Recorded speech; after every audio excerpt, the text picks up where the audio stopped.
Ligue a sua Bíblia no seu celular, tá bom? Pastor, eu estou com o meu celular, então ligue aí a Bíblia no seu celular e vamos, amém, minha irmã? Ok, vamos agora ler um único versículo inicialmente nesta noite, que é João capítulo 15, nós vamos ler o verso de número 5. João capítulo 15, nós vamos ler o verso 5. Eu louvo a Deus por você estar aqui nesta noite. Nós temos irmãos viajando, chegando de viagem, aproveitaram aí o feriado aí para poder dar uma esticada mais adiante, e eu louvo a Deus porque você está aqui, foi, voltou e está aqui. E você que não viajou, como nós aqui ficamos, estamos aqui adorando o Senhor Jesus costumeiramente. João 15, verso 5, tem na tela. Jesus diz assim: eu sou a videira verdadeira. Esse é o último eu sou de Jesus. Ele fala 7 vezes eu sou o pão da vida, eu sou a água da vida, né? Eu sou o bom pastor. Aqui ele diz eu sou a videira, porque aqui ele já está começando a caminhar para Jerusalém, para a sua morte vicária. Então ele diz o seguinte: eu sou a videira, vós as varas. Quem está em mim e eu nele, esse dá muito fruto, porque sem mim nada podeis fazer. Repita comigo: porque sem mim nada podeis fazer, ou nada podereis fazer. Outra tradução: podeis fazer. Muito bem, eu propus no meu coração nessa noite tratar de alguns assuntos que nós já sabemos, mas que nós precisamos nos lembrar, ou seja, não esquecer. Então eu quero dar um tema para a nossa reflexão nessa noite. O tema é esse: verdades que não podemos esquecer. Verdades que nós não podemos esquecer. Nós sofremos variações de memória. Tem hora que a gente lembra de algumas coisas, tem hora que a gente esquece de outras coisas. É do ser humano, e isso de uma certa forma é até bênção de Deus para nossas vidas, o esquecer. Esquecer pode ser uma bênção, né? Paulo diz assim: esquecendo-me das coisas que para trás ficam. Então, graças a Deus, porque de vez em quando nós precisamos aprender a arte de esquecer, deixar para trás, deixar de lado.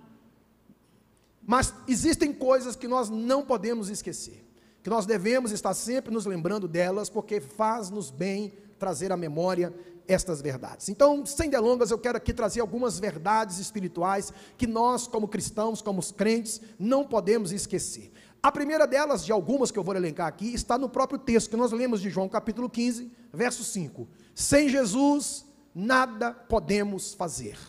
Isso nós precisamos nos lembrar sempre. Sabe por quê, irmãos? Porque a gente começa a crescer e acha que nós somos capazes de tocar a nossa vida, de bancar a existência pessoal, sem a necessidade da cobertura de Deus sobre nós. E o texto sagrado, vamos ler novamente, João 15, verso 5, diz assim: eu sou a videira, vós as varas.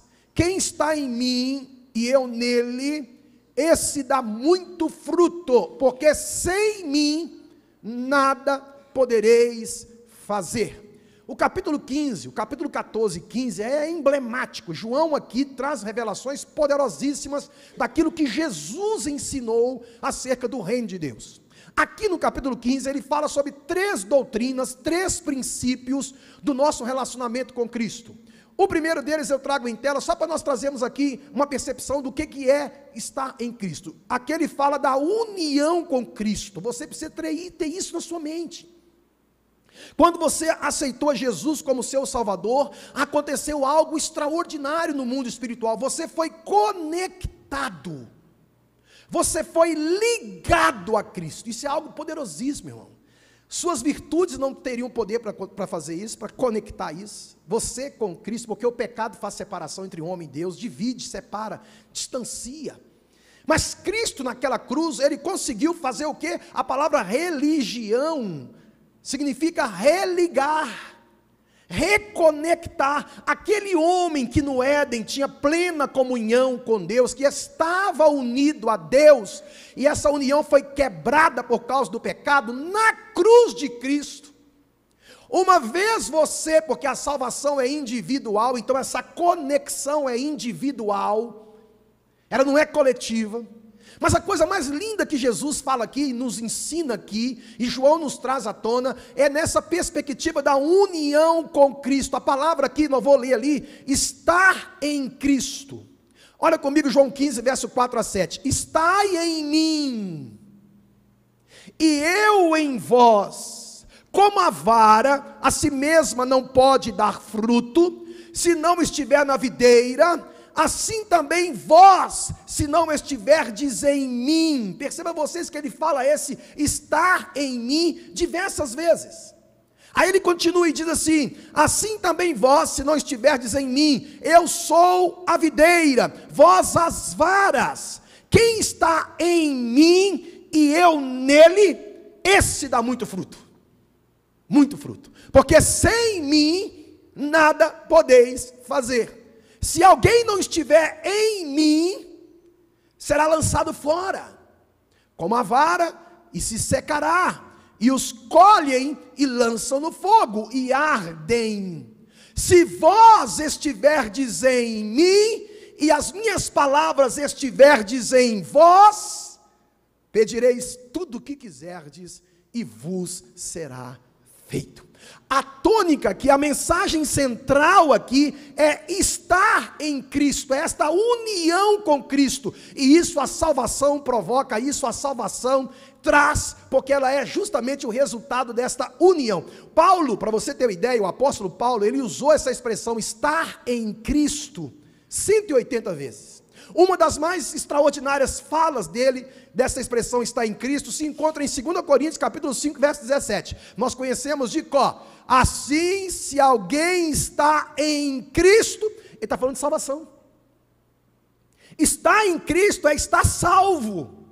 Estar em Cristo é estar debaixo da marca do sangue do Cordeiro, estar com Ele. Ele diz: agora se alguém está em Cristo, nova criatura é. As coisas velhas já passaram e tudo se fez novo.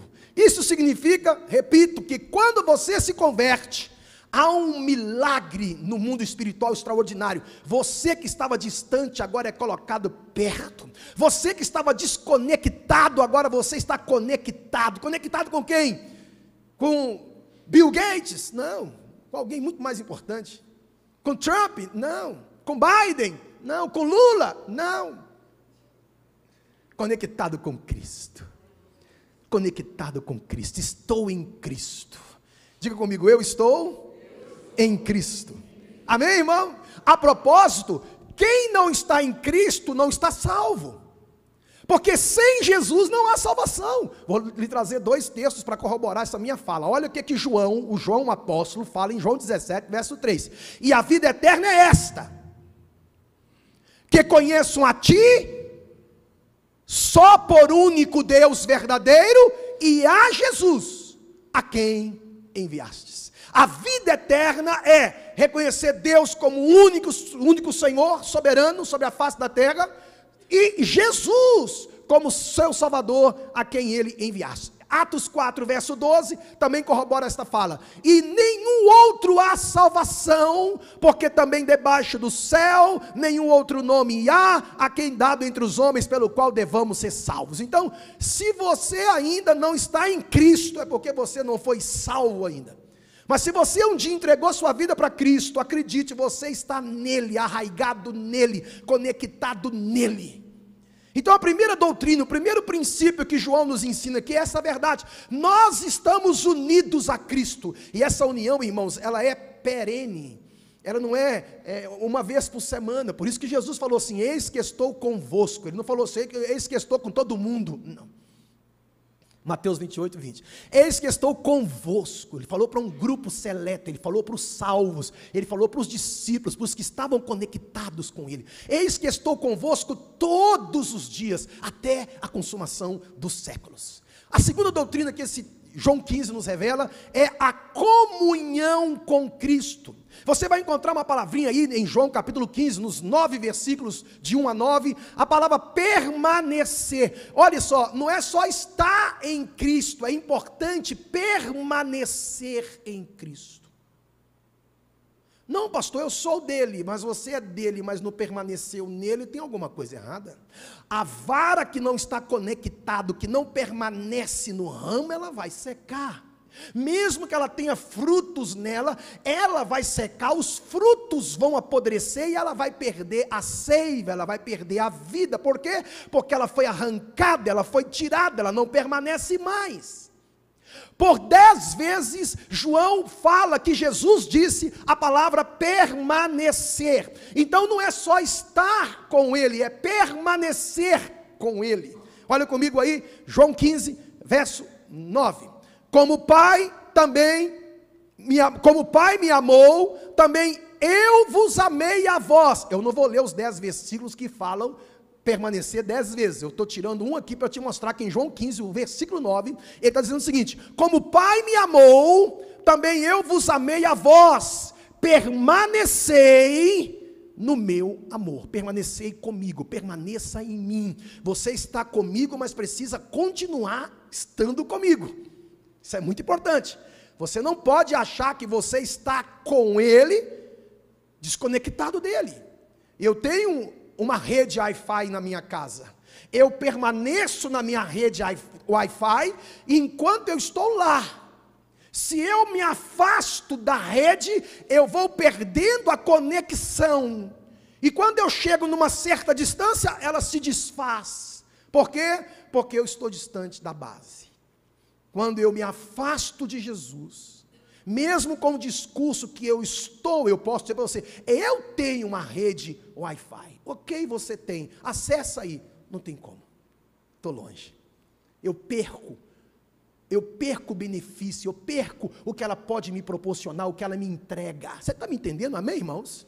Então não é só estar, não é só ter Cristo, é você permanecer em Cristo. Essa é a segunda doutrina que esse texto nos enseja. Então você está em Cristo, você permanece em Cristo, e terceiro, a palavra frutificar, ou seja, você frutifica em Cristo. Você só pode frutificar se você está nele e permanece nele. Você planta uma plantinha e daqui a pouco você vê um ramozinho crescendo. Ela ainda não deu fruto, o fruto vai dar daqui a algum tempo, dependendo da árvore, daqui a 6 meses, daqui a 1 ano, daqui a 4 anos, e assim por diante. Então veja só, o estar e o permanecer privilegia o frutificar. E Jesus ainda diz: se vós permanecerdes em mim, tu produzirás fruto, e o vosso fruto vai permanecer, o vosso fruto vai ser bom. Então, irmãos, eu estou falando de estar em Cristo, de permanecer em Cristo, de frutificar espiritualmente em Cristo. Isso tudo para dizer para você que sem Jesus não dá. Tem um corinho que diz assim: não dá, sem Jesus não dá. O que Jesus está nos ensinando aqui em João 15 é o segredo da união, diga união, comunhão e frutificação. Amém, meu querido? Amém, minha querida? Você pode até tentar produzir frutos no reino do Espírito, mas se você não estiver nele e não permanecer nele, você não pode fazer nada de concreto, de positivo e pleno. Então Jesus deixa claro aqui nesta palavra, João 15:5, que a única maneira de nós termos uma vida verdadeiramente vitoriosa é estar unido a Ele, é permanecer nele, custe o que custar, e você vai experimentar frutos, você vai produzir frutos, sua vida vai romper, sua vida vai dar certo, você vai experimentar uma plena vitória, porque sem Jesus nada podemos fazer, sem Jesus não podemos vencer, sem Jesus não podemos continuar. Precisamos da ajuda dele, necessitamos dele para tudo, irmãos. Nós não conseguiremos fazer nada que tenha valor espiritual e que seja permanente sem Jesus. Então viver sem Jesus não é viver. Ponha isso no seu coração. O mundo vai tentar te iludir, te seduzir, te enganar. Você pode sim viver sem Jesus, até pode, mas você não tem noção da dramaticidade, do quadro tétrico que você experimentará na sua vida, longe dele, distante dele, desconectado dele. Sem Jesus não dá para viver vida abundante, sem Jesus não dá para vencer Satanás, sem Jesus Satanás é imbatível. Escute isso. A gente só pisa na cabeça do diabo, a gente só tem autoridade espiritual para mandar serpentes, escorpiões partir em retirada. Não é porque eu sou o cara, não é porque eu sou intelectual, não é porque eu tenho diploma, não é porque eu tenho pedigree, não é porque eu tenho nome, sobrenome, não é porque eu tenho dinheiro, não é porque eu tenho fama, não é porque eu sou...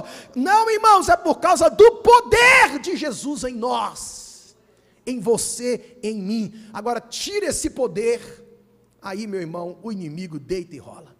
É aquela velha historinha, talvez você já ouviu, não custa te lembrar. A verdade é essa, o sermão é esse, verdades que nós não podemos esquecer. Eu me lembro uma vez de uma historinha que eu li, quando eu tinha me convertido, 6 ou 8 meses de convertido, achei fantástico, de um jumentinho. Chegou em casa e falou assim: mãe, fui numa cidade ontem, e todo mundo me aplaudiu. Todo mundo jogou ramos, jogou coisas no chão, e eu passei, e eu fiquei maravilhado, vendo aquilo, o povo mandando beijo para mim, falando: olha, que venha, entra, venha, seja bem-vindo, seja bem-vindo, seja bem-vindo. Mãe, mas o povo me amou, mãe, o povo gostou de mim. A mãe olhou para ele e falou assim, a jumentinha velha, falou assim: ô meu filho, você estava sozinho ou estava com alguém? Eu falei: não, tinha um homem chamado Jesus em cima de mim. Aí a mãe, na experiência do jumentinho, falou com ele assim: meu filho, volta lá amanhã, sozinho. Ele falou assim: depois da escola eu volto, porque até jumento estuda. Depois da escola ele foi. Quando ele chegou, mais à tardinha, em casa todo relepado, sujo de barro, cusparada, varada. Ele falou: mãe, mas o povo, mãe, parecia que não era o mesmo. O povo me bateram, me jogaram, me chotaram, e me xingaram, me mandaram sair, me bateram. Mãe, eu apanhei demais. Aí a mãe falou com ele: pois é, meu filho, aqueles aplausos, aquela honra, aquela glória, aquela majestade toda que você recebeu não foi por sua causa, era por aquele, na verdade, que estava sobre os seus lombos. A moral da história é: tira Jesus da sua vida e você não presta para nada. Tira Jesus da sua vida e a sua luz apaga. Tira Jesus da sua vida e você deixa de desfrutar aquilo que Ele tem e compartilha com você, dando a você o privilégio e a honra de poder desfrutar por causa dEle, em nome dEle, para a glória dEle. Louvado seja o nome dEle. Sem Jesus não dá para ir muito além, irmãos. Sem Jesus a gente desiste facilmente. Portanto, não abra mão de estar com Jesus, de viver com Jesus, de andar com Jesus, de deixar Jesus reinar seu casamento, na sua casa, na sua família, no seu coração. Deixa Jesus ser o Senhor da sua história. Posso ouvir um amém? Segunda verdade que nós não podemos esquecer: sem fé é impossível agradar a Deus. Você já sabe, mas eu preciso te lembrar. Hebreus 11, verso 6. Ora, sem fé é impossível agradar-lhe a Deus, porque é necessário que aquele que se aproxima de Deus, primeiro, creia que Ele existe, e segundo, que Ele é galardoador, presenteador, abençoador daqueles que o buscam. Irmãos, o que é fé? Fé, conforme Hebreus 11, lá diz que fé é algo que você não tem, mas crê que vai chegar. Você não possui, mas você acredita naquele que fez a promessa, a tal ponto que você já começa a vivenciar a presença daquilo que ainda não é real, que ainda não existe. Ou seja, a fé é a certeza de que Deus está do seu lado, de que Deus te ama com o seu amor e esse amor nunca falha. Fé é a capacidade dada por Deus aos homens com o propósito destes acreditarem em quê?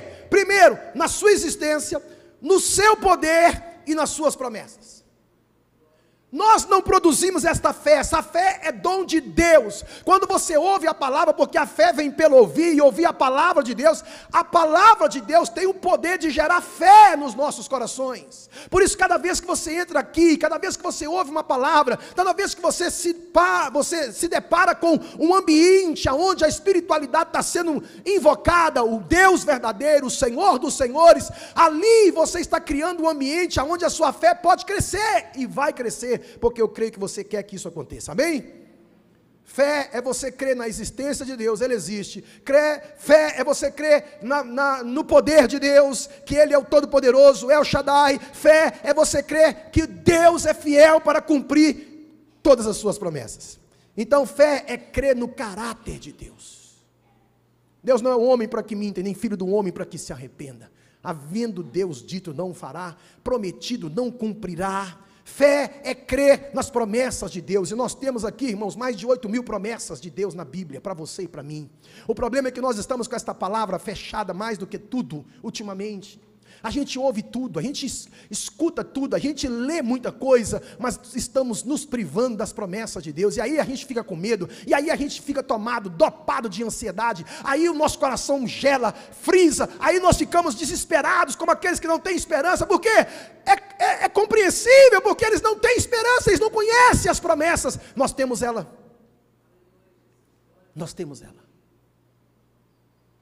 Me lembro de um pastor contando que a vozinha dele, toda feliz quando ele chegou na casa dela, falou assim: meu filho, fui batizado com o Espírito Santo, o Espírito Santo me encheu e me deu dons de línguas, eu comecei a falar em línguas.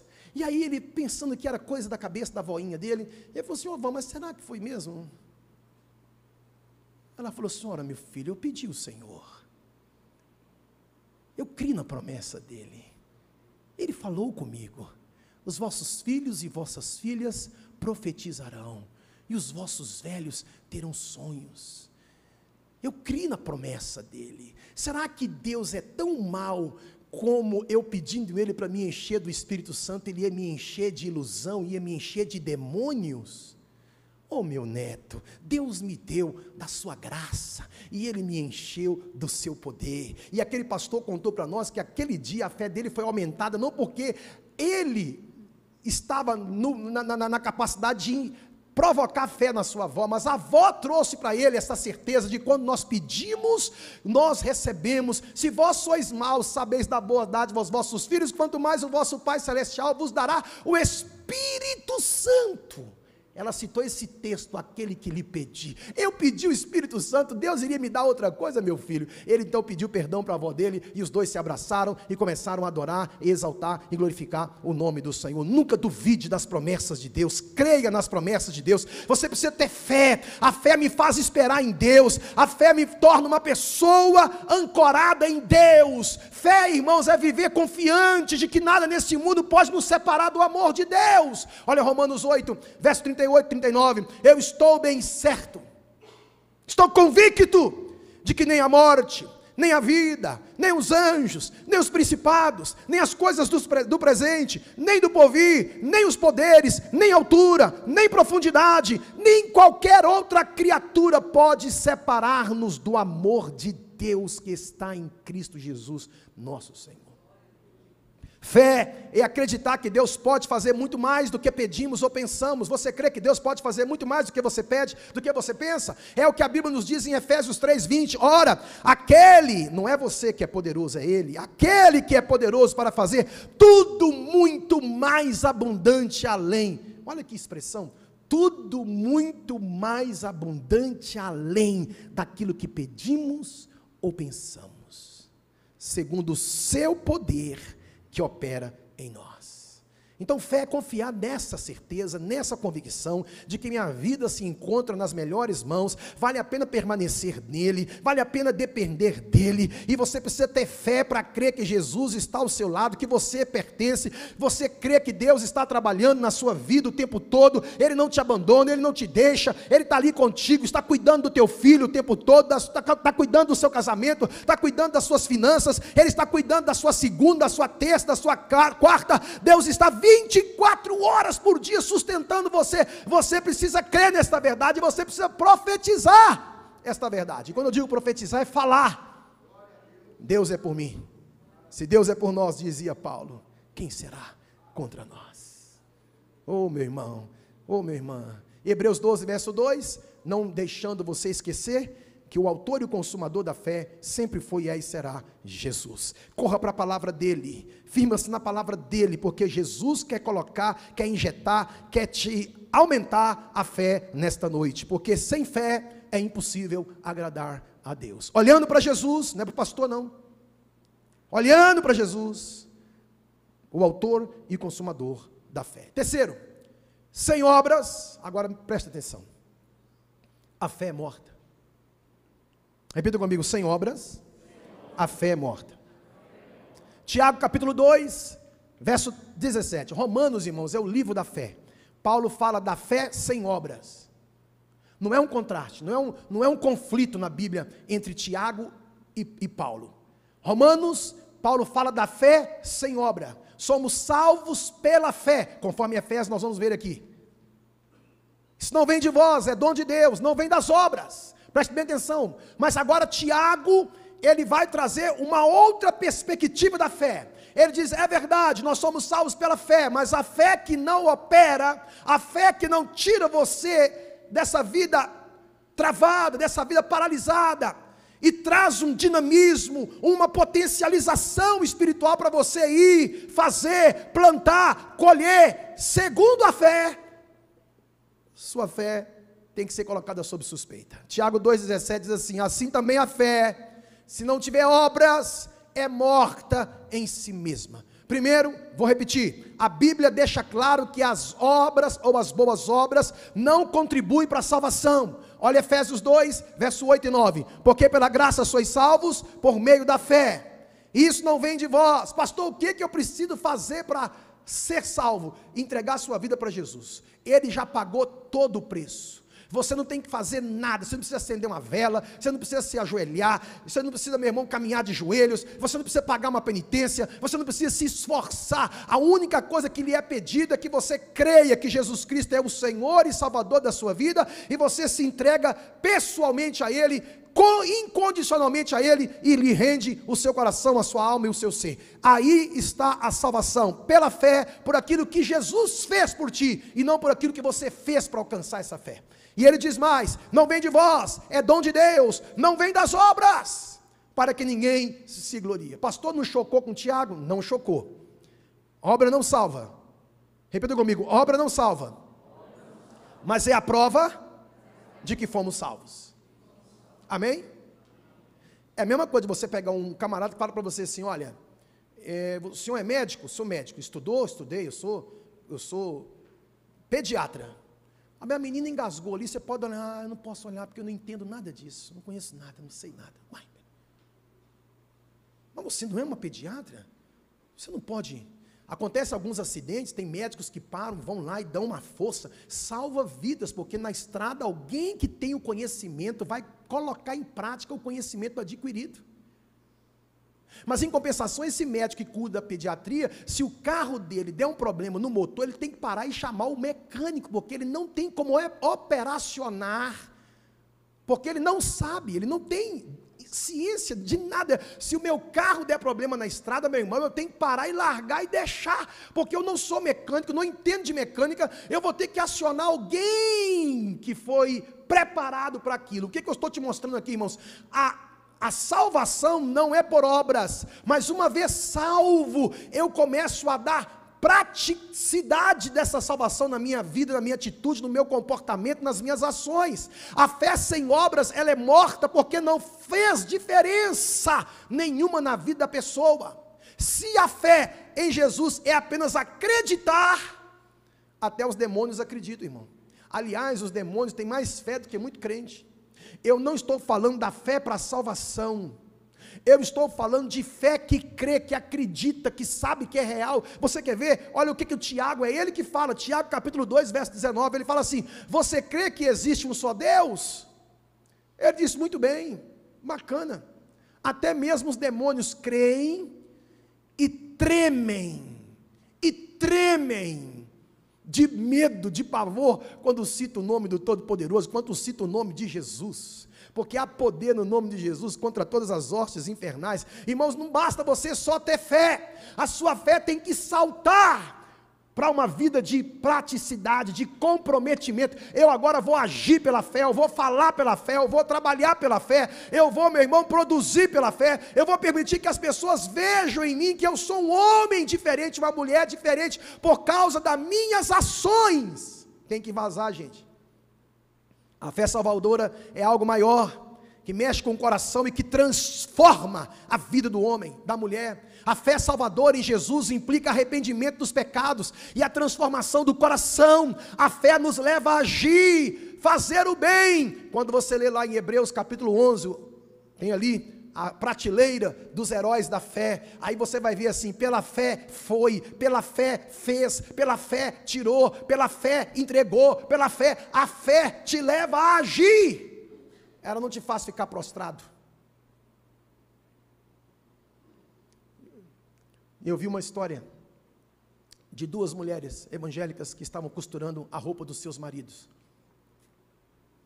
E uma delas falou assim: olha, meu marido chegou em casa ontem desanimado, destruído, pensando em desistir, estou até preocupada. Amiga, o homem está para baixo, depressivo, arrebentado, quer vir na igreja, quer nada. E ela remendando a roupa dele, a calça dele, as duas, a calça. Aí a outra falou assim: olha, eu lamento muito, mas o mesmo eu não posso falar do meu marido. Meu marido está rompendo em fé. O meu marido está experimentando grandes experiências com Deus. Ela: nossa amiga, é verdade? Coisas lindas Deus tem feito na vida do meu marido. O homem está rompendo, o homem está voando com Jesus. As duas estavam remendando as calças dos seus maridos. Uma estava remendando a parte traseira do bumbum, e a outra estava remendando a parte dos joelhos. Qual calça você acha que a mulher que estava remendando os joelhos tinha o marido? Aquele que estava feliz, rompendo, nadando de braçada na vida espiritual. Qual calça você acha que era a calça do homem desanimado, depressivo, para baixo, querendo mais viver? Era aquela calça daquele cidadão que só sabia sentar e não fazer mais nada. Meus irmãos, a fé nos leva a agir. Qualquer um pode orar. Você pode falar assim: pastor, eu não sei ler. Nós temos uma irmã aqui na igreja que não sabe ler nem escrever. Já contei isso aqui muitas vezes, verdades que nós não podemos esquecer. Uma vez ela estava vindo para a igreja, a comadre dela falou com ela assim: você está indo aonde, comadre? Ela falou: estou indo para a igreja. Aí a comadre íntima dela falou assim: por que você está levando a Bíblia? Você só não sabe ler. Ela falou: estou levando para a senhora e para o diabo saber de que lado que eu estou. Estou do lado de Jesus. E dá licença, comadre, que o culto lá começa mais cedo, eu preciso ir para a igreja louvar o nome do Senhor. Senta lá atrás e fica, quando o pastor fala assim: abre a Bíblia em tal lugar, ela vai assim, ó. Não sabe onde abriu, mas a Bíblia abre. Por quê? Porque ama Jesus, apaixonado com Jesus. Está lutando, passando no funil, dando glória a Deus, louvando o Senhor. Enquanto tem um monte de crente que sabe ler, sabe escrever, tem tudo que pensa de benefício para poder estudar a palavra, meditar na palavra, para orar, debaixo de um ar-condicionado. Irmãos, eu tenho por mim que o conforto está nos privando de buscar os céus. Tem gente, irmãos, que Deus não pode dar muito, porque se começar a dar muito, ele começa a perder o fio da meada, a vida dele vai esfriando, ele vai começando a se acomodar. De vez em quando Deus tira do ninho da gente, irmãos. Nós vamos chegar lá. Nós vamos chegar lá. Então, meu irmão, é pelo fruto que se conhece a árvore, amém? Muitos professam a Jesus Cristo, mas suas vidas não frutificam, e os frutos que frutificam diz o contrário. Então não adianta você dizer: eu sou de Jesus, mas as suas práticas, as suas obras contradizem a sua fala. Você está entendendo, irmãos? A fé sem obras, ela é morta. Posso ouvir um amém? Amém, meu irmão? Porque a fé sem obras revela um coração que não foi transformado por Deus. Quarta verdade, que nós não podemos esquecer. Quarto, sem santificação, nenhum homem verá o Senhor. Você pode ouvir, irmãos, nós estamos no tempo de muitas pregações e muitas mensagens. Tem gente hoje que é crente só digital, online. Pastor, agora eu não preciso mais na igreja. Talvez você que está me ouvindo aí, tem muito tempo que você não vem na igreja. Deus está falando contigo, não muda não, está falando contigo. E está falando contigo também. Tem uma irmã que falou assim: pastor, agora eu estou assistindo só aqui em casa. Aí eu ouço o senhor, ouço o Hernandes Dias Lopes, ouço Luciano Subirá, ouço não sei o que, Nicodemos, ouço Paulo Júnior, e não sei o que lá mais, e babapá, eu ouço 3 pregações por dia, mas a vida não muda, não muda. Sabe por quê? Porque escolhe o que quer ouvir. Sabe qual é o tremendo de você vir num culto como esse? Você não sabe o que Deus vai falar contigo. E aí você vem, e aqui você senta, você sabe que Deus tem uma palavra, e Ele vai ministrar no teu coração. Agora sabe o que é o crente online? O crente online, ele só pega, só vai catando aquilo que é bênção. É milagre? Eu quero. É vitória? Eu quero. É bênção? É sucesso? Opa, é para mim. É o coach não sei quem? Eu falo, oh maravilha, ou não sei o quê. Maravilha, bênção. Só recebendo aquilo que agrada. Mas transformação, comunhão, está na comunhão, nada, está sozinho, está solto. Me preocupa muito isso. Hebreus 12, 14, segui a paz com todos e a santificação, sem a qual ninguém verá o Senhor. Santificação não é moda evangélica, irmão. É necessidade de vida cristã. Mas o que é santidade? A palavra santidade significa kadosh no hebraico, que quer dizer separado. Você que aceitou Jesus, você foi santificado, você foi separado. É por isso, meu irmão, que existem lugares que você não deve ir, que você não pode ir, que você não precisa ir, porque você foi separado. Separado para viver longe do pecado e para estar próximo, e para estar em Cristo, permanente nele, frutificando nele. Pastor, mas eu não posso ir lá no Caves? Vai, irmão, vai evangelizar. Entregar o folhetim, pode ir. Entrega o folhetim, acabou o folhetim, vem embora para casa.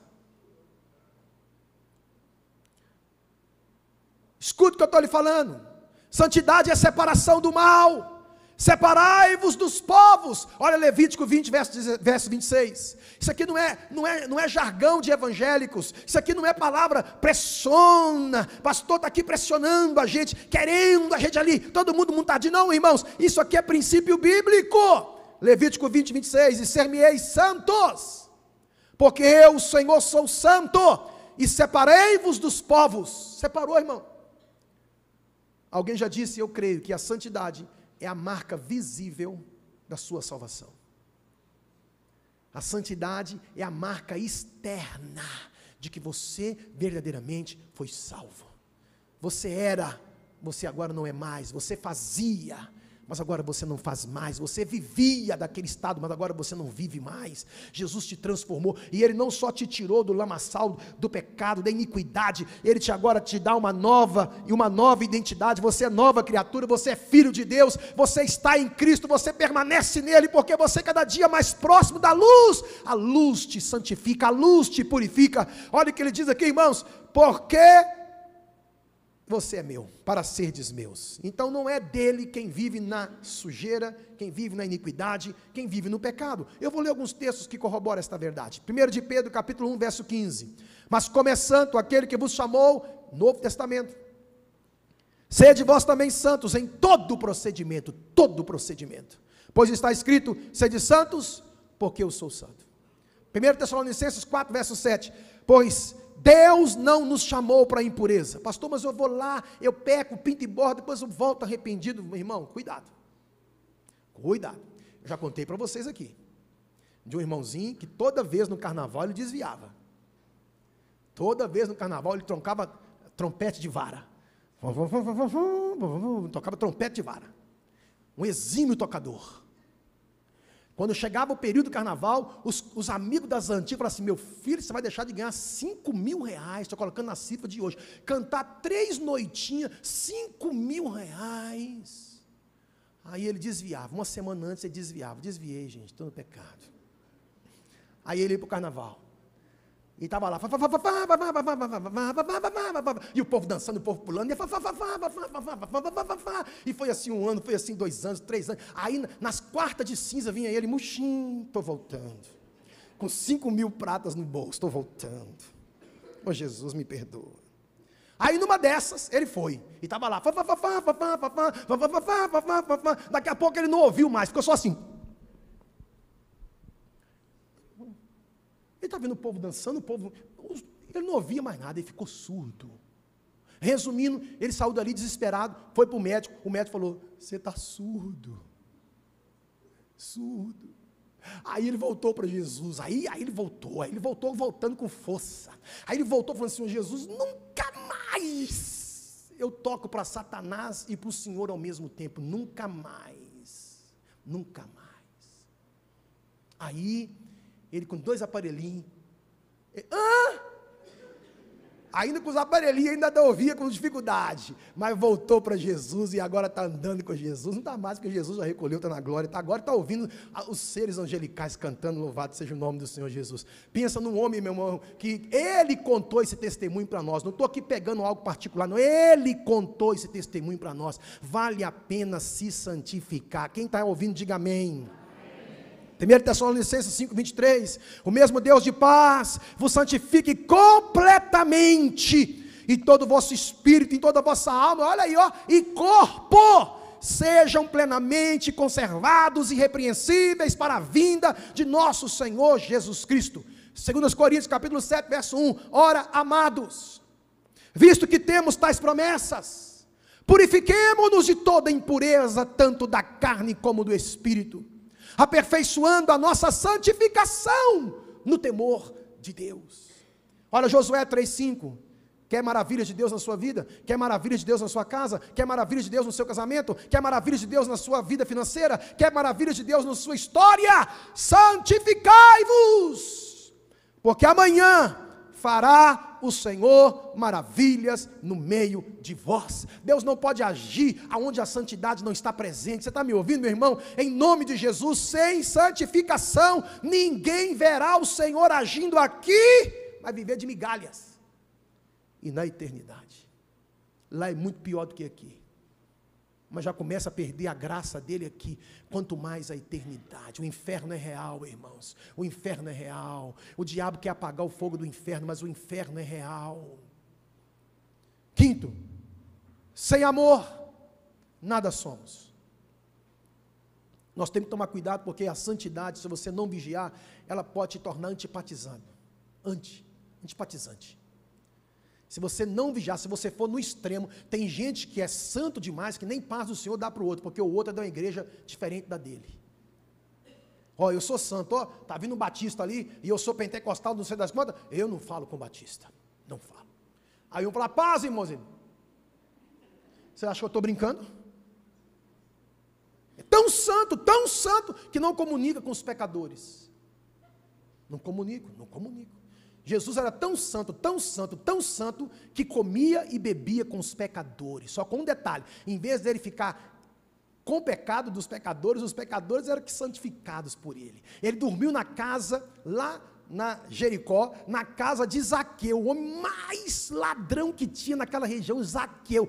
Todos ficaram embasbacados, olha onde ele vai hospedar, na casa do Zaqueu. Não pode, esse Jesus é doido. Ele sem falsa modéstia, ele disse, desce depressa, Zaqueu.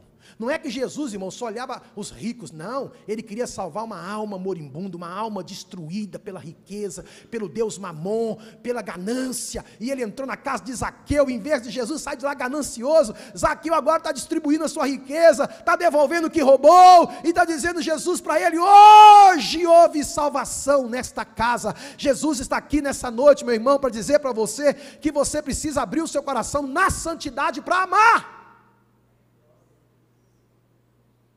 Porque uma das provas de que você verdadeiramente nasceu de novo é você amar o próximo. Aliás, irmãos, é o primeiro mandamento com promessa. Eu vou ler aqui 1 Coríntios 13, a gente fica maravilhado com dons de línguas, olha línguas, maravilhado com dom de cura, olha o irmão tem dom de cura, olha ali, o irmão, ele profetiza, irmãos, Paulo para arrebentar, ele falou assim, hoje eu vou ensinar para vocês o melhor e o maior de todos os dons, não são os dons carismáticos, ele fala, é o dom do amor. E esse dom do amor que todos nós podemos e devemos ter. Aliás, se você for para Gálatas 5, verso 23, você vai ver que o fruto, 22, o fruto do Espírito, um dos gominhos do fruto do Espírito é o amor. O amor, irmãos, o amor é a base para que aqueles outros 8, são 9 gominhos do fruto, é um fruto só que manifesta em várias situações e virtudes espirituais, que você e eu precisamos manifestar, precisa vazar em nós. Olha 1 Coríntios 13, Paulo fala assim, ainda que eu fale a língua dos homens e dos anjos, Se não tiver amor, serei como bronze que soa ou como símbolo que retine. Ainda que eu tenha o dom de profetizar e conheça todos os mistérios e toda a ciência, ainda que eu tenha tamanha fé a ponto de transportar montes, se não tiver amor, está ouvindo, igreja? Nada serei. E ainda que eu distribua todos os meus bens entre os pobres, eu odeio fulano, mas eu dou cesta básica, eu dou oferta gorda, e ainda que eu entregue o meu próprio corpo para ser queimado, se não tiver amor, nada disso me aproveitará. O amor é o mais importante de todos os dons espirituais exercitados na igreja, irmãos. Como que nós estamos precisando, e eu vou dizer para você uma coisa, Jesus colocou como um dos sinais, dos princípios das dores, da volta de Cristo, que era o quê? Por se multiplicar a iniquidade, o amor de muitos. Graças a Deus que Jesus não falou o amor de todos, Ele falou de muitos. Lá em uma outra tradução ele fala assim, de quase todos, mas ainda sobrou uma rebarba, e essa rebarba está aqui nessa noite. Eu posso ouvir um amém, irmão? Nós vamos ver histórias de iniquidade acontecendo diante dos seus olhos. Não permita isso esfriar o seu amor. Você vai ouvir história de fulano que caiu, Beltrano que traiu, Beltrano que saiu, fulano que fez isso. Ah, pastor, e as pessoas estão dando desculpa para o esfriamento do amor, por consequência do pecado alheio. Meu irmão, minha irmã, em nome de Jesus, me escute nesta noite. Nós precisamos amar, fomos salvos para amar, fomos ungidos para amar, cheios do Espírito Santo para amar. Porque esse é o dom disponível a todos nós. Talvez nem todos falarão em línguas, talvez nem todos, com certeza, profetizarão. Claro que nem todos terão visões, mas amar é um dom possível, é um dom que está à disposição. Peça a Deus, aliás, Ele requer isso de nós. 1 Coríntios 10, 16, verso 14. Todas as vossas coisas, todas, diga todas. Você está cozinhando? Faça por amor. Você está trabalhando? Faça por amor. Você está obedecendo a sua mãe? Faça isso por amor. Por amor a Deus e por amor a sua mãe. Todas as vossas coisas sejam feitas com amor. O amor é a carteira de identidade do crente, do cristão, do servo de Jesus. É o amor, o maior de todos os mandamentos. Perguntaram para Jesus assim, Senhor, qual é o maior de todos os mandamentos? Pega os 10 mandamentos e transforma em um. Ele falou assim, não, vou em um não, vou passar para 2. Eu falei assim, o maior de todos os mandamentos, está na tela, Mateus 22, verso 37. Jesus disse, amarás o Senhor teu Deus, de todo o teu coração, de toda a tua alma, de todo o teu pensamento. Você está entendendo a intensidade aqui, irmãos, que devemos amar? De todo o coração, de toda a sua alma, com todo o seu pensamento. Este é o primeiro e grande mandamento. E o segundo, diz ele, semelhante a esse, amarás o teu próximo como a ti mesmo. Aqui Jesus quebrou as pernas de muita gente, porque alguém poderia falar assim, não, eu amo a Deus, eu mando beijo para o céu 10 vezes por dia, eu amo Deus, Deus é em primeiro lugar na minha vida, mas e o seu vizinho? Vale nada, porqueira, praga dos infernos. Aqui vai para o inferno de cabeça para baixo. Deus há de fazer justiça. Oh, mistério, cheguei a arrepiar. Os crentes assim, irmão, pedindo vingança, em nome do Todo-Poderoso. Deus vai julgar minha causa, Deus vai arrebentar. Uma vez uma esposa me procurou, falou, pastor, estou chateada com Deus. Falei, o que houve? Isso há muitos anos, irmãos, há muitos anos. Ela falou assim, Deus salvou meu marido. Pastor, estou chateada com Deus. Eu perguntei, o que houve, irmã? Preocupado que seria uma outra coisa. Ela falou assim, porque Deus salvou meu marido. Eu falei, minha irmã, misericórdia, eu tenho irmãs aqui na igreja que estão orando há anos para o marido se converter, e se esse homem se converter, essas mulheres vão soltar foguete. Ela disse, deixa eu terminar de falar, pastor, esse homem fez sofrer demais.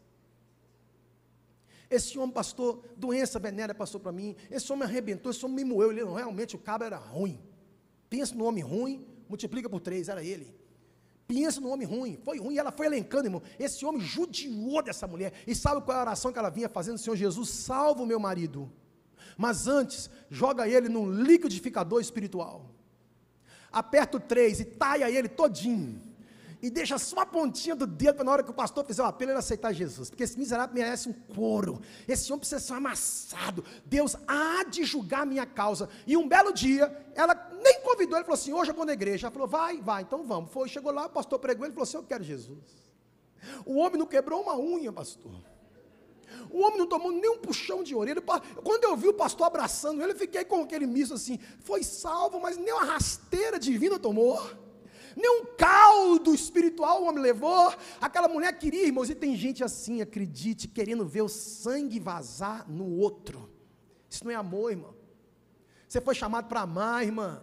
Irmã, para com esse ódio, para com esse sentimento vingativo, isso revela que Jesus está longe, o seu Wi-Fi espiritual está distante, volta para perto, volta a caminhar com Jesus, deixa Ele te mostrar que o amor vence, o amor cobre multidões de pecado. Deus vai fazer acontecer, porque Ele ama, e Ele quer salvar, e Ele quer libertar todos que precisam. Nós devemos amar a Deus, amar o próximo, amar a si mesmo, amar a obra, amar até o inimigo, disse Jesus, até o inimigo, irmãos. Sexto e penúltimo, para nós orarmos. Sem disciplina, não somos filhos. E aqui eu preciso falar com vocês, irmãos, presta bem atenção, de vez em quando o pastor Éder e eu, a gente traz umas palavras aqui mais fortes, mais pesadas, não é com o intuito de feri-los. Eu sempre digo aqui, eu não estou pregando acerca da sua vida, é para a sua vida, porque algumas vezes a gente fala uma coisa aqui que a pessoa pensa assim, o pastor está falando isso porque me conhece. Não, irmãos, não, o Espírito Santo de Deus está me usando para falar com você aquilo que você precisa ouvir. Deus nos disciplina através de vários elementos, um deles é através da pregação da palavra. Disciplina, quando a gente ouve disciplina, muitas vezes a gente condiciona a disciplina a bater, a espancar, a dar umas varadas, porque a gente foi disciplinado assim. Teve pais aqui e mães aqui que sabem como é que foi o pai e a mãe das antigas, chegava, não falava nada, já chegava quebrando o pau. Eu chegava, o meu pai falava assim, olha, o pai dele, o meu avô, batia nele, nos filhos dele, eram 4 irmãos, batia nos 4 todo dia, por quê? Porque ele falava assim, eu sei que vocês foram no rio, miserável, tomar banho, e cortava eles no corpo, nem perguntava se tinha ido não, todo dia, ele falava assim, nós chegava em casa, o papai chegava, já ia lá pegar a vara, falava, o que foi, pai, o que foi? Invada, meu pai, o que é isso? Aí eles caíram em cima assim, nós vamos apanhar todo dia porque a gente foi no rio sem ir, então agora nós vamos para apanhar, e mereceu o couro, e começaram a ir para merecer o couro. Então o que eu estou dizendo, irmão, Deus não é assim, se precisar pegar uma vara, Deus pega, mas não bate com raiva. Deus não está irado, estou irado com Valadares, vou quebrar o pau lá no Rio Grande do Sul. Não, irmão, Deus faz isso não. Presta bem atenção, irmãos, presta bem atenção. Hebreus 12, verso 6, porque o Senhor corrige o que ama, e açoita a qualquer que recebe por filho.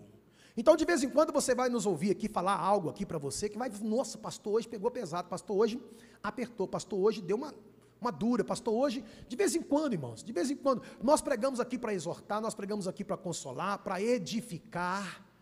É o conselho todo de Deus para a igreja. E aqui ele usa o que? A pregação para te açoitar. Ele usa a pregação para te disciplinar, para te colocar no trilho de novo. Deus não está aqui querendo te envergonhar. Deus não está aqui querendo, meu irmão, puxar a sua orelha fisicamente, literalmente, te quebrar os dentes, não é isso não. Mas Deus dá um saculejo na gente de vez em quando ele usa situações e circunstâncias para nos colocar no nosso lugar.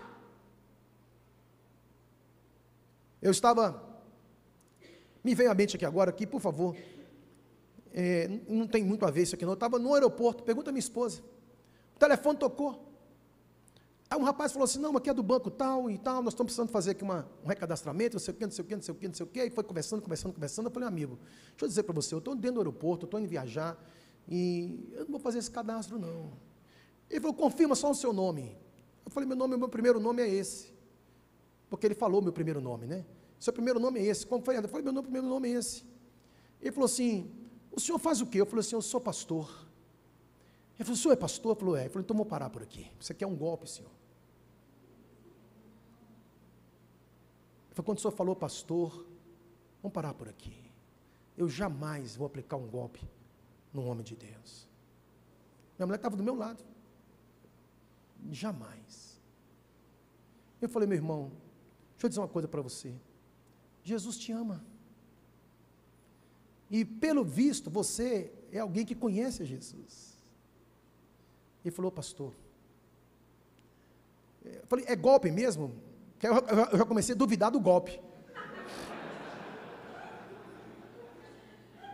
Ele falou, não é golpe. Eu Eu falei, irmão, porque tem gente que odeia pastor. Eu falei, é pastor, então é ladrão, é safado, vou roubar ele agora. Eu falei, não, o cara falou, senhor é pastor, irmão. Olha como é que o mundo está, irmãos. E aí eu troquei umas palavras poucas com ele, para não delongar, porque ele estava trabalhando na cadeia, trabalhando. Troquei umas palavras com ele, falei de Jesus para ele rapidamente, e aquilo ali, irmãos, era Deus falando comigo e com ele. Ele é um desviado, e eu sou um servo que estou conectado com Jesus. Jesus poupou-me de ser tratado de uma forma traiçoeira. Porque, irmãos, cai, gente. Você pensa, eu não caio. Você precisa vigiar muito. Tem tanta gente esperta, com expertise na área de tecnologia. Irmão, essa semana alguém falou comigo, pastor, eu enviei um dinheiro porque minha filha me mandou uma mensagem. Se eu te falar o valor, vocês ficam apavorados. Mandou o dinheiro para os vagabundos que se passaram pela filha dela. Então tem pessoas que caem, pega no momento, a pessoa está ali fragilizada. Então esse camarada, eu troquei umas palavras com ele, Deus disciplinando ele, tentando tirá-lo desse caminho do desvio, desse caminho da perdição. Crentes, irmãos, fazendo mal ao próximo. Então a disciplina é um ato doloroso na perspectiva do homem, mas na perspectiva de Deus, irmãos, é um ato amoroso, responsável. Deus não é um pai bonachão que vai ver você fazendo coisas erradas, entrando por um caminho errado. Eu me lembro da Érica, irmã Érica. Cadê o Pedrinho? O Pedrinho está aí? Pedro tá? Era bebê, está ali, né? Esse menino, a mãe dele sentada aqui, a Érica, ele vinha engatinhando. Quando ele chegava pertinho, que a Érica levantava, pegava ele e puxava ele para trás. Aí ele voltava de novo. Daqui a pouco eu percebi, eu pregando aqui, eu vi o Pedrinho pequenininho, fazendo com a mão assim, para enfiar na tomada elétrica assim, ó. Câmara lenta. Essa mulher é igual uma águia, ela voou, pegou o Pedro e puxou o Pedro. Falou, meu filho, não pode não, você vai tomar um choque. E tem menino que não acredita, ele não voltou mais lá, porque ela segurou ele. Mas muitas vezes, irmãos, Deus permite a gente tomar um choquezinho. Porque quando é o pai fala, deixa. A mãe não deixa não, o pai deixa. Não levanta a mão não, pai. A mãe fala, Deus me livre. O pai fala assim, vai dar e tomar um chocão bobão, vai aprender a ser homem, obediente. Mas resumindo, irmão, Deus trata conosco, gente. Deus nos disse, quem é filho de Deus, que levanta a mão. Deixa eu lhe dizer uma coisa, Deus está disciplinando você, amém? Não sei o que está acontecendo na tua vida, não sei o que você tem passado, Deus está cuidando disciplinarmente de você. Disciplina é ensino, irmão. Disciplina é orientação, irmã. Disciplina é falar nos pés do ouvido assim, Arlen, olha o que você está indo fazer, Arlen. Pensa direitinho, vigia, Arlen. E o Espírito Santo fala, gente, fala comigo, fala contigo. Arlen, vai valer a pena você olhar isso, você fazer isso, você praticar aquilo, Arlen. E Deus vai tratando. Daqui a pouco, irmão, quando você insiste, Deus então vem mais assim, aguçadamente, para nos trazer uma palavra, meu irmão, para nos despertar, para nos disciplinar. Olha Apocalipse 3,19. Eu repreendo e castigo a todos quantos amo. Sê, pois, zeloso e arrepende-te. Todos somos imperfeitos e precisamos de correção. Quem aqui precisa de correção, levanta a mão. Amém? Então a disciplina divina sempre busca o bem espiritual dos filhos de Deus. Sétimo e último, para nós orarmos. Sem demora, Jesus está voltando. Repita comigo, sem demora, Jesus está voltando. Apocalipse 22, verso 12. Eis que venho sem demora, e trago comigo o galardão que tenho para premiar a cada um segundo as suas, olha as obras aí, segundo as suas obras. O próprio Senhor Jesus prometeu que vai voltar, irmãos. Você já sabe, mas não custa te lembrar. Nós temos na Bíblia 300 referências da primeira vinda de Jesus, e ele veio. 300, cumpriu-se. Nós temos nessa mesma Bíblia 2.400 referências da segunda vinda de Jesus. A Bíblia de ponta a ponta está dizendo para você e para mim, principalmente no Novo Testamento, Jesus Cristo vai voltar. Jesus Cristo vai voltar, vai voltar, vai voltar, vai voltar. Eu termino lendo alguns versículos e eu te chamo para nós orarmos. Apocalipse 3, verso 11. Venho sem demora. Conserva, guarda o que tens, igreja, para que ninguém tome a tua coroa. Guarda o que tens, para que ninguém tome a tua coroa. Apocalipse 22, verso 7. Eis que venho sem demora. É Jesus falando, irmão. Não é o mesmo versículo, não.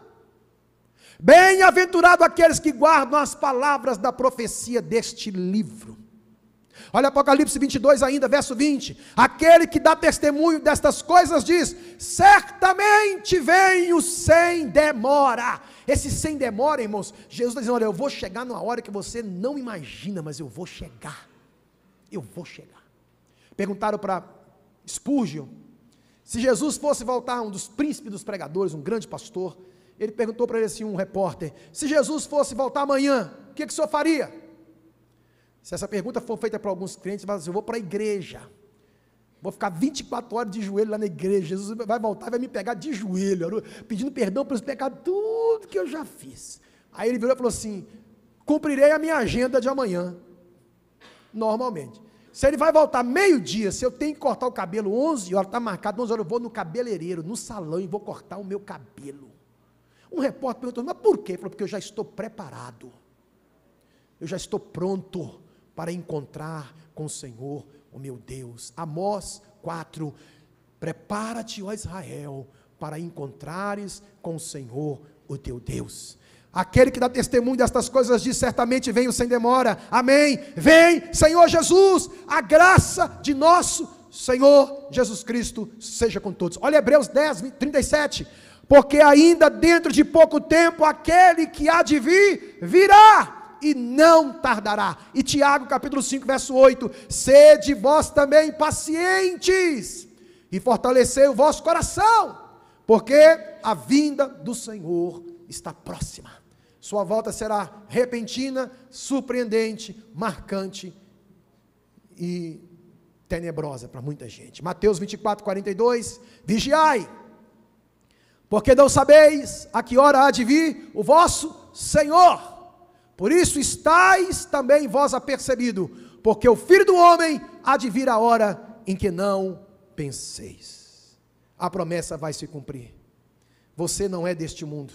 Tem um céu te esperando, posso ouvir um amém? Sua eternidade é com Deus, irmãos, nunca perca essa verdade de vista, não esqueça essa verdade jamais, o meu Jesus está voltando, as pedras estão clamando, o mundo está gemendo, convulsionando-se, chamando a volta do Messias, do Senhor Todo-Poderoso.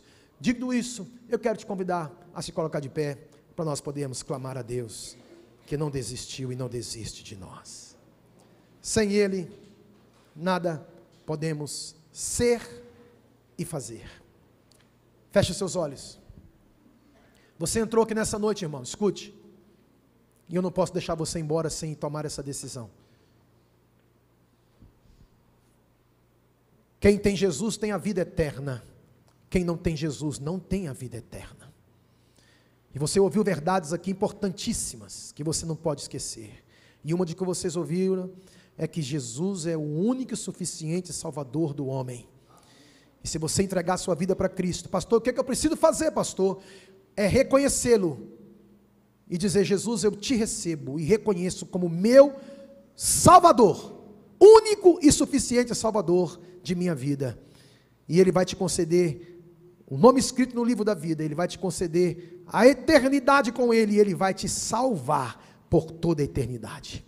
Se você quer fazer isso hoje aqui, eu quero dar a você essa oportunidade linda, preciosa e poderosa de entregar o teu coração para Jesus. Se você quer fazer isso, levante a tua mão aí onde você está e eu vou orar por você. Pastor, eu quero nesta noite entregar o meu coração para Jesus. Onde está você? Deus abençoe esta senhora. Há mais alguém nesta noite, além dela? Eu sei que pode sim existir pessoas aqui que precisam tomar essa decisão sábia, essa decisão linda, poderosa, gloriosa de Cristo Jesus sobre a sua vida. Há alguém nessa noite, além dela, dessa irmã preciosa aqui? Eu quero Jesus, pastor. Eu me rendo a Cristo. Segunda pergunta que eu faço e termino aqui convidando o pastor Éder para orar. Você entrou aqui desviado. E nessa noite Jesus está te chamando para voltar. Hoje é o dia aceitável. Não é amanhã mais, irmãos. Amanhã já pode ser tarde. Hoje Jesus te quer de volta. Cadê você voltando para Jesus? Estou voltando, pastor. Hoje eu quero voltar para Jesus. Deus abençoe a sua vida, varão. Coisa linda de Deus. Está voltando para Jesus. Olha que coisa tremenda. Isso é que é o poder do Evangelho. Engoli até o mosquito aqui, louvado seja Deus. Eu engulo o mosquito, mas a alma está sendo salva, aleluia. Ô mosquitinho, vou te contar, viu? Trem. Amém? Nós vamos orar por esse irmão que levantou a mão, voltando para Jesus. E vamos orar por essa irmã que levantou a sua mão, dizendo: eu quero Jesus. Eu gostaria que um varão encostasse do lado desse homem aqui. Pega ele aí do lado aí, encosta sobre ele aí. Nós queremos pegar o seu nome, viu, meu irmão? No final do culto aqui, nós queremos não só te dar um abraço fisicamente, mas nós queremos... Amém? E gostaria que uma irmã, Thaís, está ali, olha, essa senhora aí, isso, irmã do Gaudêncio, aí, olha, amém. Nós vamos orar por ele e por ela e vamos entregar a sua vida. Irmão, você que está em Cristo, quem está em Cristo? Permanece em Cristo? Frutificando em Cristo? Então prepare, porque você vai frutificar ainda muito mais para a glória de Deus. Recebe esta unção nesta noite. Você vai sair daqui frutificando ainda mais, porque você está em Cristo e permanece nele. Não tem como dar errado, irmão. É a receita infalível. Está em Cristo e permanecer nele, o fruto vem para a glória de Deus. Pastor Éder vai te abençoar, vai orar por você e em nome de Jesus vai nos conduzir em oração. Pai, nós ficamos muito felizes, ó Deus, pelo Teu agir no nosso meio, e como essas vidas preciosas, ó Deus, rendendo-se ao Senhor, Teu servo voltando para Ti, para a comunhão juntamente com o Senhor, restabelecendo essa comunhão com o Senhor, colocando-se debaixo da Tua proteção, colocando-se debaixo do Teu senhorio, do Teu pastoreio, e a Tua serva, Pai, que se rende a Ti, entregando a sua vida ao Senhor Jesus. Ó Deus, que eles possam continuar caminhando contigo, dá-lhes forças, dá-lhes, ó Deus, essa motivação operada pelo Teu Santo Espírito, de maneira que possam permanecer ligados à videira, que é o Senhor Jesus, pois conforme Ele próprio diz que sem Ele nós nada podemos fazer, e que os Teus filhos, portanto, fortalecidos pelo Teu Santo Espírito, possam permanecer em Cristo, andar com Cristo, viver para a glória de Cristo e sendo abençoados por Cristo. Obrigado por Tua palavra, meu Deus, onde nós aqui fomos colocados diante de verdades tão importantes e que nós, portanto, Pai, estejamos fundamentalmente preparados, pois a qualquer momento Jesus Cristo virá para nos levar. Ó Deus, nós Te louvamos, Te bendizemos, Te agradecemos pelo Teu agir, pelo Teu mover, pela Tua presença, pelo Teu cuidado em nossas vidas, em nome de Jesus. Amém.